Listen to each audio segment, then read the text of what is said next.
Κυρίες και κύριοι συνάδελφοι, καλή σας μέρα. Ladies and gentlemen, colleagues, good morning.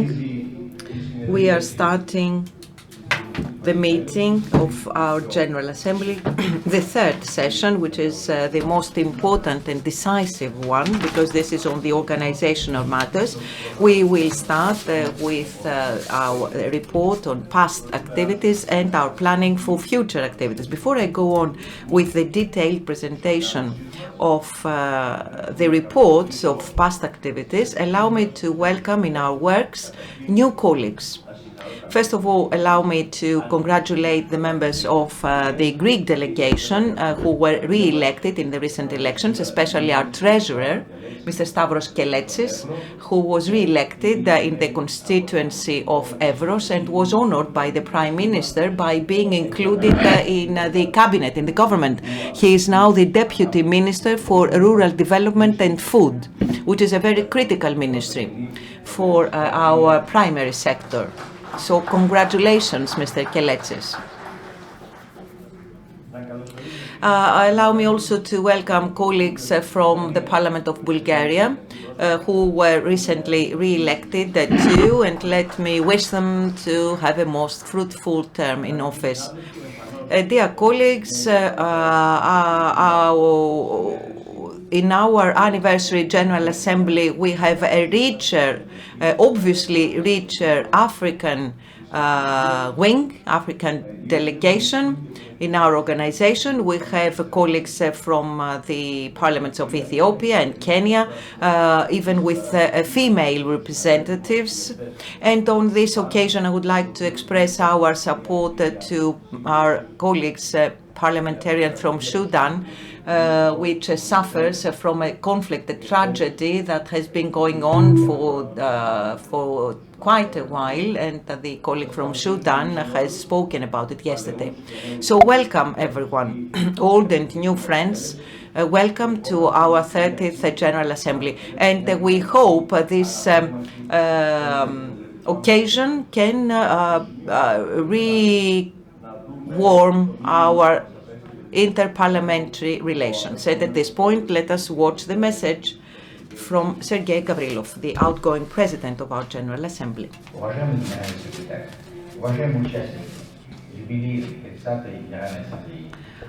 Dear Secretary General, honorable colleagues, brothers and sisters, the I.A.O, since its establishment, has run a long way, a long distance, and we have established a unique type of relations founded on our common Christian values and our faith in our Lord, the Savior, solidarity, love for doing good. Our plenary is an example of cooperation in order to find a mutual beneficial solution for our problems and protect the rights of Christians, taking into account the contemporary threats against our people. We live in difficult times with conflicts, cultural and ethnic and national conflicts. So it's very important. You can read the English translation on the screen. Сотрудничество, которое на протяжении 30 лет вносило существенный вклад в развитие отношений между нашими парламентами, усиление сотрудничества, укрепление мира доверия. Я уверен, что нашими совместными усилиями в духе следования Святой Софии, премудрости Божией, основы единства и развития, мы сможем преодолеть все существующие трудности. Я уверен, что наша Межпарламентская ассамблея православия будет вносить очень важный вклад в развитие равноправных, добрых, конструктивных отношений между нашими странами и парламентами. Я желаю всем нам помощи Божией в наших трудах, а всем участникам нашей Генеральной Ассамблеи плодотворной работы и успехов. Давайте помнить слова апостола Павла, который говорил, что «Да пребудет с нами вера, надежда и любовь превыше всех».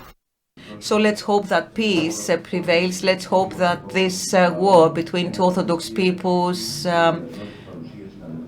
stops and have also representatives from Russia soon. Let us now hear the message from the President of the Pan-African Parliament, because we do want to revive our relations with the Pan-African Parliament too.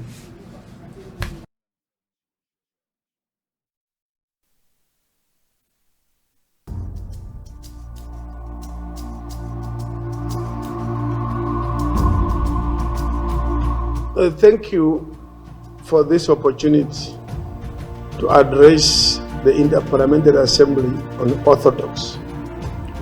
May I recognize, firstly, the Secretary General of the Interparliamentary Assembly on Orthodoxy, Honorable Maximos Charakopoulos, the alternate Secretary General, Honorable Andreas Michailidis, members of the International Parliamentary Assembly on Orthodoxy, and the International Secretariat, honorable members of the Interparliamentary Assembly of Orthodoxy, distinguished and invited guests, ladies and gentlemen, comrades and friends.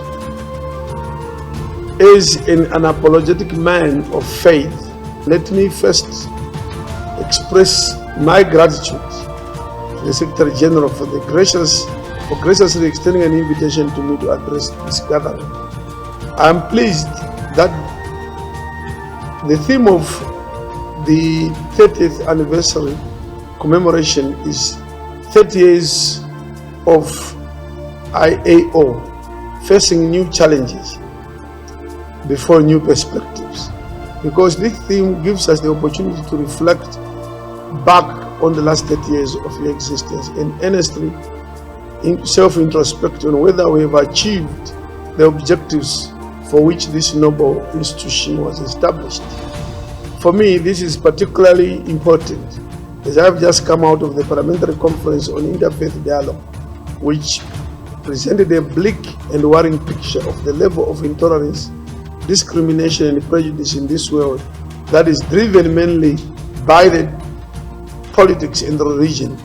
The Interfaith Dialogue acknowledged that the world is at a turning point in history as it is confronted with existential threats and multiple major crises, including the climate emergency, unsustainable overconsumption, the plundering of resources, spiking of inequality, as well as growing intolerance driving xenophobia and bigotry towards other groups.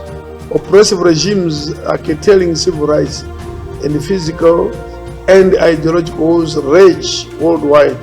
Waves of suffering and displacement emerge as a collective result. We listen with growing concern to harrowing tales of religious and political persecution, including the provocative burning of the Quran by a Swedish politician in front of the Turkish chambers in Sweden in January this year. A provocative act which could have inflamed simmering religious tensions as a result of full-blown religious wars. At the end of it all, we acknowledge that both political and religious leaders have an important role to play in promoting tolerance, respect for diversity, pluralism, and ultimate peace, security, stability in this world. In this regard, the Interparliamentary Assembly on Orthodoxy as a faith-based parliamentary assembly which conflates politics in the region, you have an even greater responsibility to leverage on your influence both as people of faith and political leaders to set this world the path of tolerance, mitigate xenophobia and bigotry, and foster lasting peace and sustainable development. That's why I started by saying it's no coincidence that the Assembly is sitting 2 weeks after the Parliamentary Conference of Interfaith Dialogue. This is the global context in which the Interparliamentary Assembly on Orthodoxy and the Pan-African Parliament are operating. I'm aware that as part of its founding objectives, this Assembly ought to advance the protection of human rights and the activation of orthodoxy in seeking solutions to critical problems of the modern society, and also advance the elements of orthodoxy which favorably affect mutual understanding between cultures, peoples, and states. In that context, I'm also aware that you have Palestine among your membership, and the Palestinian people continue to suffer at the hands of Israel. Flagrantly disregard for international law, fundamental human rights, and Palestinian sovereignty. As you honestly reflect on the last 30 years of your existence, you cannot ignore the Palestinian question and what the International Assembly of Orthodoxy can do to contribute to the resolution of this long-standing conflict. You have Russia and Ukraine among your membership. And as you look back on the past 3 decades, you must be asking yourself a difficult question. What can we do as an assembly to peacefully resolve this issue? Similarly, as Pan-African Parliament, Article 3, Article 5, the protocol, PAB protocol obliges that we promote peace, security and stability on the continent. And yet we are witnessing a resurgence of unconstitutional changes of government, terrorism and violent extremism, armed conflict in Africa, including the conflict in Sudan, which has claimed over 1,000 lives and displaced more than 1.4 million people, with a further 476,800 fleeing to neighboring countries. I need not remind all of us that the MOU that we signed enjoins us, among other things, to contribute to communication among the peoples of the world, aiming at the respect and defense of human rights and humanitarian peoples, as well as the consolidation of peace based on justice and international legitimacy. The sobering question then is, are we doing enough as the people's elected representatives and people of faith to promote peace and promote human rights within our respective spheres of operation? If not, what then can we do severally and jointly to be more effective in attaining the mandates of which both our institutions are created? I do not aim to have the answers, but I am sure as you self-introspect and review the successes and the achievements in view of emerging challenges, you come up with actionable, implementable proposals that will enhance the effectiveness of this assembly, as well as the collaboration with Pan-African Parliament. Jointly as PAP and yourselves, we must start by walking our talk, by taking concrete steps to actualize the MOU that we signed as far back as 2011. We must start by resuscitating the Coordination Cooperation Committee and the substantive issues of discussion within the political, economic, social and cultural fields, as well as the following up of the implementation of resolutions jointly agreed. We can also enhance the collaboration between our respective committees by twinning those committees with similar mandates and ensuring that they work together and conduct joint programs and on issues of common interest. Members, allow me to reiterate that discrimination and intolerance diminishes all of us. It is incumbent upon us all to stand up against it. We must never be bystanders to bigotry.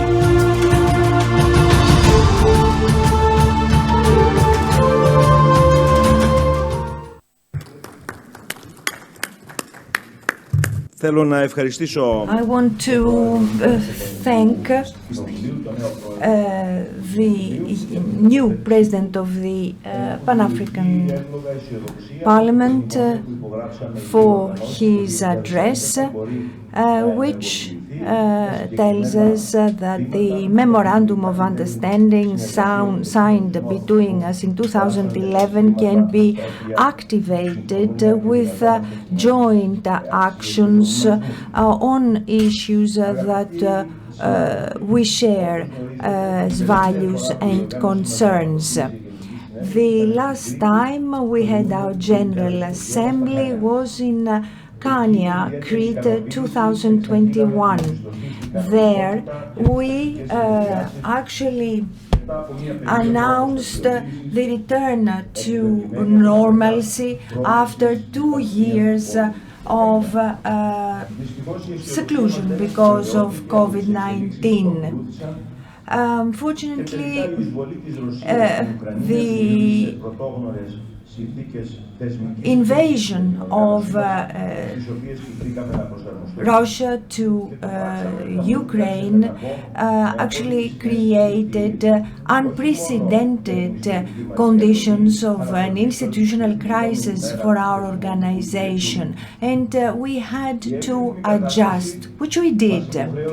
But this situation actually compelled us to postpone our General Assembly in Armenia in 2022. If we hadn't postponed, it is possible that most of the parliamentary delegations that usually participate in our events would not respond following the official policy of their respective states. However, our perseverance in observing the statutory provisions of the I.A.O. and our desire to have a smooth function of our institution led us to a series of measures and creative solutions in order to avoid the risk of falling into inertia and not carrying out our works. So we had two meetings of the International Secretariat in October 22 and one physical presence in Limassol last March. What we actually did was that we managed all the upheavals very boldly and with a sense of responsibility, but also a sense of rationale. And we hope, therefore, that today's this meeting, this General Assembly, will be the starting point for a dynamic return to normalcy. Going back to the regular flow of our work justifies our decision to present to you the work of I.A.O. Since our last meeting in Crete, so you will get a glimpse of our efforts to overcome all the difficulties of the geopolitical crisis. Starting from Crete and to today, we will try and bridge our institutional embarrassment and our institutional perspectives. This is why we have chosen as a topic the one that you know, facing new challenges before new perspectives. So let me start in June 2021. The 28th General Assembly, Chania, June 2021, one of the most successful General Assemblies, as despite the practical difficulties caused by the pandemic, 10 dozens of MPs from 17 countries met in Chania, representatives of international organizations, international parliamentary institutions, and representatives of the churches and civil society. And it was our success was actually owing to the high quality character of our meeting, as there was important representation of the authorities that are friendly to us. The future of the world, the future of Europe after the pandemic was the topic, which was a subject of actuality for the post-COVID era. Our Secretariat recorded all the viewpoints uttered during the meeting, and I shall give you more details. Then later, participation of the I.A.O. in the Rimini meeting for the Friendship Among Peoples in August 18, 2021, and there were many representatives and personalities of the Catholic world, in which our organization was represented for the first time. The Rimini meeting is organized together with the cooperation of the Foundation for the Friendship between the Peoples and the Socio-Religious International Organization, comunizione e liberazione. It is worth stressing here that our organization for years wants to build relations of cooperation, win-win relationships with this great organization. The main topic was the courage to be myself, to declare that I am myself. Together with our advisor, Dr. Kostas Mygdalis, we were received by the president of the Rimini meeting, Mr. Bernhard Scholz, whereas the inauguration ceremony of the forum was declared by the president of the Italian Republic, Mr. Mattarella. While we were there, we met with the heads of the forum and exchanged viewpoints for future tighter cooperation. I shall explain later about our contacts with the Rimini Forum and their reinforcement. We participated, our representative, with the statute of the observer of the parliamentary elections of the Russian Federation held between the 17th and 19th of September 2021. Alexander Chotric from the National Assembly of Serbia was there as our observer. Meetings with presidents or speakers of parliaments of European states, Athens, 21st of October 2021. In the margins of the conference of speakers of parliaments of the European states and Council of Europe that was held in Athens on the 21st and 22nd of October 2021 and accompanied by Kostas Mygdalis, we had a series of meetings with the speakers of parliaments of Armenia, Finland, Poland, Bosnia-Herzegovina, Kosovo and Slovenia.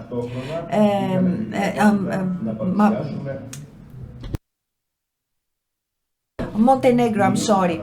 During these meetings, we were told about the situation, the state of orthodoxy, and the current parliamentary developments in the above-mentioned countries. And at the same time, we were able to present our programmed activities and speak about the decision of the Turkish decision to convert Hagia Sophia into a Muslim mosque.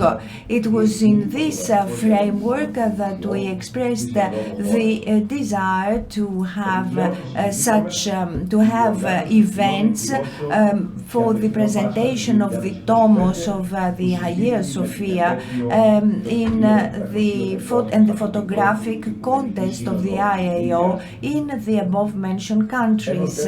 Also, we proposed the organization of commonly held events for the common Passover, the common Easter of 2025, that coincides with the anniversary of 1,700 years from the First Ecumenical Council of Nice. And finally, we discussed the possibility to upgrade the institutional contacts and relationships with the national parliaments above mentioned. The winter meeting of the International Secretariat, the presidents and speakers of the I.A.O. commissions and committees in Corfu, December 2021. And of course, the new reality, which that came through after the war in the Ukraine, created a new environment, and we managed to pull together MPs from 10 countries. We discussed very well, and among others, there was also the point on the dialogue that is taking place for the future of Europe. We sent our declaration to European instruments that are the heads of the dialogue, to speakers of national parliaments, to leaderships of international parliamentary institutions, primates of Orthodox churches, and civil society. Then the spring meeting of the International Secretariat of Rapporteurs of Chairpersons of Committees in Milan, March 2022. Let me remind you that we had scheduled an exhibition in that city, Milan, on the resurrection of Christ in Brosiana Library, but because of the pandemic that was not possible. So the presentation of the Italian version of the volume on Hagia Sophia in Milan was combined with our Secretariat meeting. It was a very successful Secretariat meeting held in a hybrid manner. You must remember, mostly in person in Milan, in Teca Brera library, but with some delegations participated online. Our discussion focused on the war in Ukraine, and the vast majority of our members condemned the invasion of one state into the territory of another state and the hostilities between two same-faith peoples who are founding members of the I.A.O. We exchanged views and we stressed our commitment to make every possible effort to consolidate peace. And in the echo of the works of the International Secretariat, in my capacity as the Secretary General, I made the relevant appeal for a ceasefire in the Russian-Ukrainian war and peace to prevail.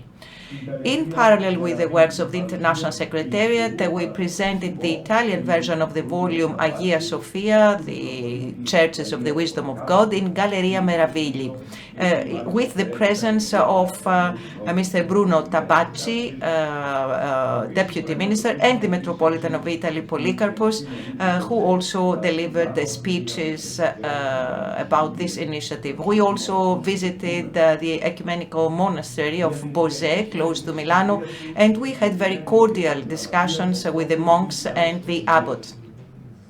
Then online winter meeting of the enlarged International Secretariat, October 2022. Because of the international crisis, we had to make an unprecedented decision for our organization. It is true that with this exacerbation of the hostilities, our General Assembly in Armenia could not take place because most probably the parliamentary delegations who are taking part in the works of our organization probably would not travel to Armenia following the broader policy of blocking relations with Russia. And so we wouldn't have the necessary number of member parliamentarians to reach a quorum, and we would have an institutional impasse. So we made the tough decision to postpone our General Assembly and just hold an online enlarged Secretariat meeting. And we had members from 15 countries in that online meeting: Egypt, Armenia, Northern Macedonia, Georgia, Greece, Jordan, Cyprus, Belarus, Lebanon, Moldova, Palestine, Poland, Russian Federation, Serbia, and Sudan. And there we exchanged views on how to tackle the situation that has been generated because of the Russian-Ukrainian war and the future journey of our organization in view of the changing geopolitical developments. We also agreed the planning for our future activities and our budget until March 2023. Generally speaking, that was a successful meeting of our International Secretariat, although this was not in person. Then, spring meeting of our enlarged International Secretariat, Limassol, April 2023. Our distinguished colleagues from the Cypriot Parliament have ensured an excellent organization of our Secretariat, and they really raised the bar. In our enlarged Secretariat in Limassol, we were members of Parliament from 15 countries. The reason why we had this enlarged composition of the Secretariat is the serious consequences of the war in Ukraine. So discussions focused mostly on how to handle the future of our organization in view of the international developments and preparations for our 30th anniversary assembly. We also approved a letter, the text of a letter to the European institutions and European citizens about the dialogue for the future of Europe. And on the sideline of our works, we had the chance also to hold a meeting with the new president of the Republic of Cyprus, Mr. Christodoulidis, and the foreign minister, Mr. Kombos, the speaker of the parliament, Mrs. Anita Dimitriou, and the new Archbishop of Cyprus, Mr. Georgios, whom we congratulated for his recent election.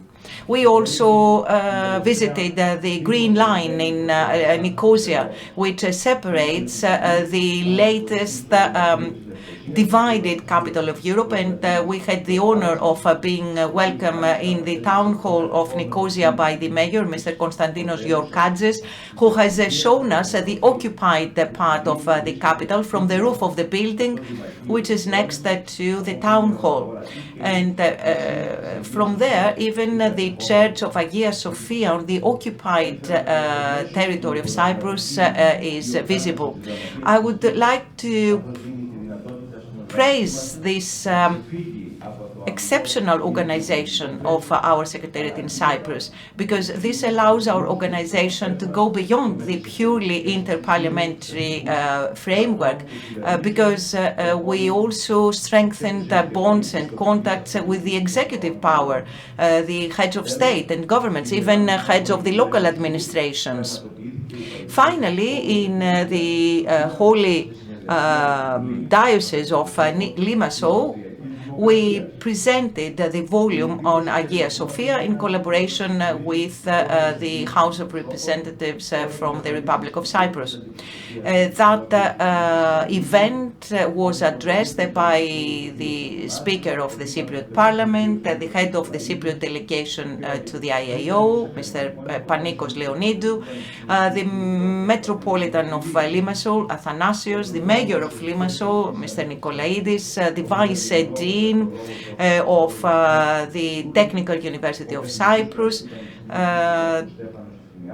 Professor of the Open University of Cyprus, Dr. Efthimiadis, the archaeologist Dr. Hadzi Christodoulou, and the political scientist Mr. Cholevas. Then, dialogue for the future of Europe. The I.A.O, ever since its establishment, has always had a European orientation. If we go back to the institutional memory of our organization, we see that until 2001, even the name was European Interparliamentary Assembly on Orthodoxy, which was an evidence of its European face. And when we say Europe, we do not mean the narrow approach of the European Union. Indeed, up to 2004, out of the I.A.O members, only Greece was an EU member state. So when we say Europe, we mean the large Europe of the 47 countries of the old continent. So, of course, we do support the accession path of the Western Balkans into the EU architecture, but for us, the future of Europe concerns all European states without any exclusion. So Europe is our common house. So under this prism, our organization has shown real interest in the dialogue for the future of Europe that was announced by the European institutions already in 2019. In the past, other discussions had been held on the future of Europe, and we can all recall the dialogue for the future of Europe that was carried out in the period 2002-2003, which resulted to a draft European constitution, which unfortunately, though, was not accepted by the French and the Dutch public opinion, so it was rejected. But even during that dialogue for the future of Europe, the I.A.O. had taken a stance and had expressed its views. So this is an ongoing position of our organization. But let's have a look at the timeline of our activities concerning the dialogue for the future of Europe from 2019 onwards.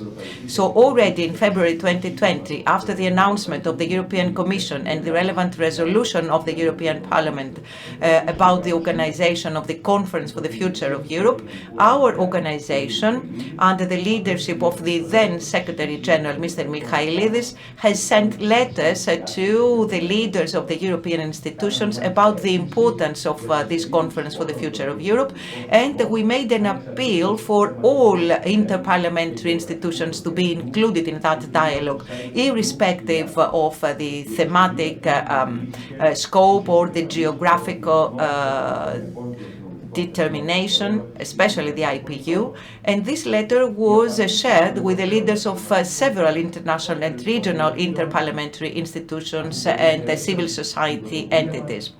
So the responses of the European officers did not meet our expectations because they did welcome our initiative, however, they never responded to our proposals. We also studied the multilingual platform established by the EU for the dialogue on the future of Europe, where any European citizen could write his views. Unfortunately, it did not have the expected appeal, which proves eventually that the overall project was not promoted enough, or that European citizens have lost their trust in the EU. In my capacity as the Secretary General of the I.A.O., I had personal meetings on this matter with the Vice President of the European Commission, Mr. Skinas, and also the Vice President of the European Popular Party, Mr. Meimarakis. At the same time, our advisor, Dr. Mygdalis, contacted members of the European Parliament, such as our friend from Cyprus, Mr. Christoforou. He also exchanged views with European Commission officers, such as the coordinator for the dialogue of the European Commission with the churches, religions, and the philosophical organization, Mr. Deppen, and the Vice President of the European Parliament, Mr. Papadimoulis.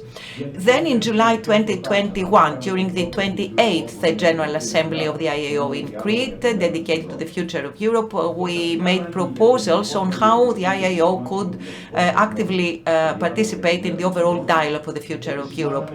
But besides the need for a more active involvement of international parliamentary institutions in the dialogue for the future of Europe, we also pointed out the absence of any reference to the Christian roots of Europe from this dialogue. Clear reference to the Christian identity of Europe was for us a sine qua non for any discussion about the future. So our Secretariat has recorded these views and summarized all these views in a conclusions document which we shared with the European institutions.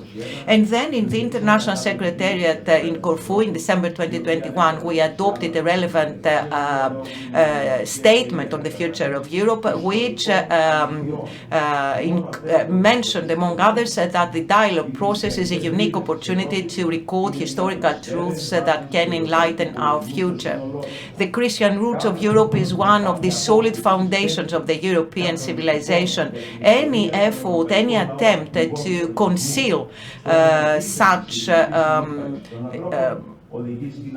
roots which are decisive for the history of the European peoples and such sources of civilization in the name of the peaceful coexistence of people leads to the alteration of historical reality. This was the text of that declaration, statement which we shared with the European institutions who were leading the dialogue, also speakers of parliaments, leaders of international parliamentary institutions, primates of the Orthodox churches, and leaders of civil society. The plenary of the Conference for the Future of Europe concluded its works last May, and they published a text with the final conclusions with 49 recommendations. This text was submitted to the presidents of three institutional organs on the 9th of May 2022, and now the EU organs need to conclude on concrete actions based on the results of the conference as included in that final report. Unfortunately, we found out that the text of conclusions of the Conference on the Future of Europe of 336 pages, the words religion, faith, confession or church are absolutely absent. And we are seriously concerned because the Christian principles and the Christian European roots do not have any place in the official documents of the EU on the future Europe that we envisage. It's not possible not to consider the view of the churches or eliminate any reference to the religious origin of the European peoples. So in the meanwhile, we shared the positions of our organization about the future of Europe in a document which is in the dialectic relation with the final report of the conference. And immediately after the online Secretariat meeting in October with the Deputy Secretary General, Dr. Michailidis, and the I.A.O. Treasurer, Mr. Kiletsis, and the two advisors, we went to Brussels and we had meetings with European officers of the Commission, officials of the Commission and the European Parliament to discuss their next moves concerning the future of Europe and promoting the positions of the I.A.O. I also met the Vice President of the European Commission and Commissioner for the Protection of the European Way of Life, Mr. Skinas, and we discussed about the protection of places of worship, religious freedoms, and interfaith dialogue. We also had a meeting with the Secretary General of the Committee Comes, the Roman Catholic priest, Manuel Barrios Prieto, who also honored the works of this assembly here with his presence. He attended our 30th anniversary General Assembly. We also had meetings with the advisor for European Affairs of COMES, Mr. Marek Misak, and the Secretary General of the Conference of European Churches, Dr. Jörgen Sorensen. We shared our concern over the future of Europe, and we focused on the fact that the EU neglects the acknowledgement of Christian religion and tradition as a fundamental component of the European identity. We also conveyed our ideas about the future of Europe to the second seat of the European Parliament in Strasbourg last November during an event organized by the member of the European Parliament, Mr. Lucas Mandl. That event was attended by a delegation from the organization Together for Europe, and we all agreed in common to continue the dialogue and put pressure on the decision makers in order to promote our views. And following an exchange of views during those meetings, in the Secretariat meeting in Limassol, we adopted a letter, the text of a letter to be sent to the European institutions and EU bureaucrats, where we list our concerns and ask to be informed about, ask for the Interparliamentary organization, churches and religious organizations to be informed about the implementation of Article 17 of the Lisbon Treaty. We pointed out the risks involved in the bureaucrats of Brussels insisting on promoting European values as purely secularized without any Christian background. So the letter of our, the text of our letter concludes with the view that a secularized and anti-religious stance of the EU weakens the position and the trust enjoyed among peoples of these areas concerning the European integration. And we call the European institutions to inform the interparliamentary institutions, churches and religious organizations about the implementation of Article 17, include in the dialogue for the future of Europe topics that have to do with the Christian identity of Europe, to highlight the Christian background, the Christian past of our continent, and to promote the basic Christian values as part of the common values of the European family.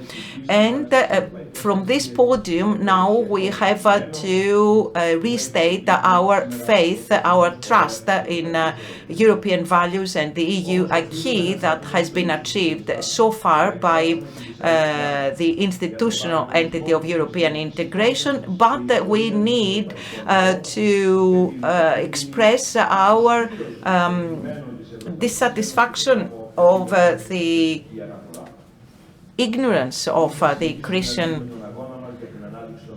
background and history of European peoples, and the sterilization of the EU documents from any religious reference. We shall continue fighting for the principles and values of the Orthodox Christian tradition to be displayed.